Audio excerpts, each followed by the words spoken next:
Breaking news. గత 10 ఏళ్లు అధికారంలో ఉన్న బీఆర్ఎస్ తప్పిదాలు ఇప్పుడు ఒక్కొక్కటిగా బయటపడుతున్నాయి. అధికారాన్ని అడ్డం పెట్టుకొని కేసీఆర్ ఇష్టానుసారంగా తీసుకున్న నిర్ణయాలే ఇప్పుడు ఆయన మెడకు చుట్టుకుంటున్నాయి.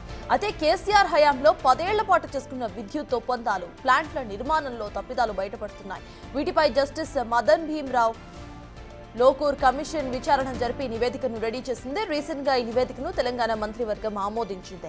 ఈ నిర్ణయాల్లో కీలక పాత్ర పోషించిన మాజీ సీఎం కేసీఆర్ తో పాటు ఇతర ప్రధాన పాత్రధారులపై కూడా చర్యలు తీసుకోవాలని మంత్రివర్గం నిర్ణయించింది.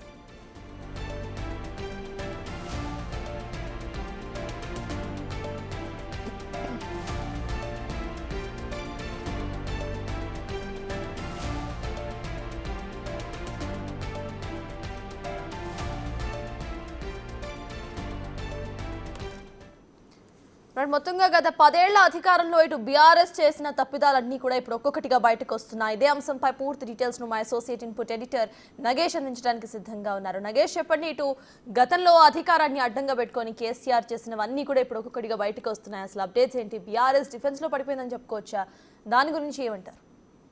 డిఫెన్స్ లో పడిందని చెప్పొచ్చు. ఎందుకంటే ఇప్పటికే విద్యుత్ ఒప్పందాలకు సంబంధించి గతంలో జస్టిస్ ఎల్ నరసింహారెడ్డి కమిషన్ విచారణ జరిపింది. తదుపరి ఎల్ నరసింహారెడ్డి విచారణ కమిషన్ కు రాజీనామా చేశారు. తాజాగా జస్టిస్ మదన్ భీమ్రావు లోకూర్ కమిషన్ దీనిపైన కొద్ది రోజుల్లోనే, అంటే అప్పటికే విచారణ పూర్తయిందని చెప్పి ఎల్ నరసింహారెడ్డి చెప్పారు. ఈ క్రమంలోనే మిగతా విచారణను కూడా భీమ్రావు కమిషన్, లోకూర్ కమిషన్ పూర్తి చేసింది. తదుపరి తెలంగాణ మంత్రివర్గానికి, అంటే ఆ ఫైల్ ని గవర్నమెంట్ పంపిన తర్వాత నిన్న మంత్రివర్గంలో చర్చ జరిగింది. మాజీ సీఎం కేసీఆర్ విద్యుత్ కొనుగోలు ఒప్పందాలపైన కూడా పూర్తి విచారణ జరపనుంది. కానీ విచారణ జరిపే క్రమంలో ఇవాళ మాత్రం అసెంబ్లీలో చర్చకు, ఇవాళ లేదా రేపు చర్చకు వచ్చే అవకాశం కనిపిస్తుంది. ఎందుకంటే భద్రాద్రి ప్లాంట్ తో 25 ఏళ్లలో 9,000 కోట్ల భారం తెలంగాణ పైన పడింది. అలాగే ఛత్తీస్గఢ్ ఒప్పందంతో, అంటే విద్యుత్ కు సంబంధించి ₹3.50 ఉన్న దాన్ని 4.50, ₹5.50 విద్యుత్తును కొన్నారని చెప్పి ఆరోపణ ఉంది. ఈ క్రమంలోనే ఛత్తీస్గఢ్ ఒప్పందంతో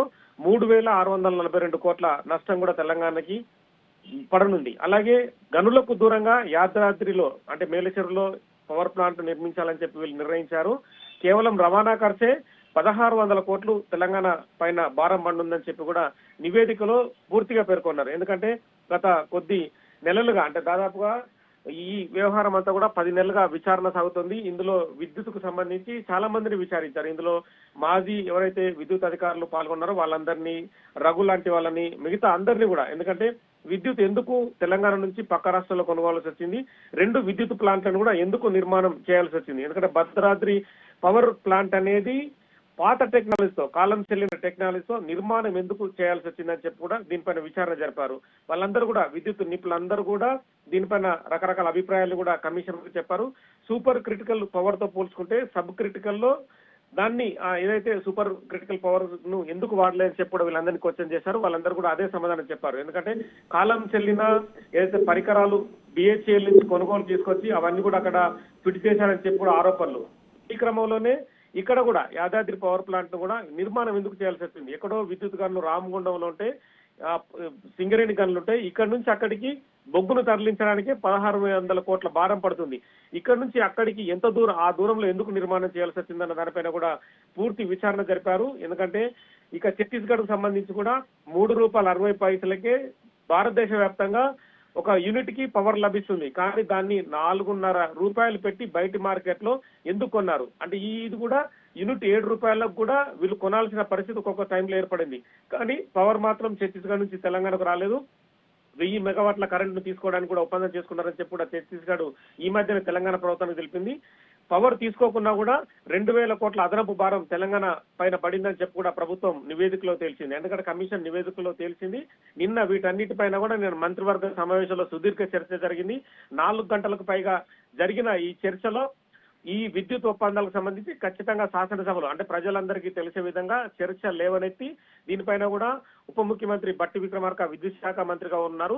ప్రజలకు తెలిసే విధంగా చర్చను లేవనెత్తుతామని చెప్పి ప్రభుత్వం చెప్తుంది. దీనిపైన ప్రతిపక్షాలు, అంటే ఇప్పుడున్న మాజీ మంత్రులు కేసీఆర్, హరీష్ గాని, కేటీఆర్ గాని, ఇప్పటికే మాజీ ముఖ్యమంత్రి కేసీఆర్ సభకు రావడం లేదు.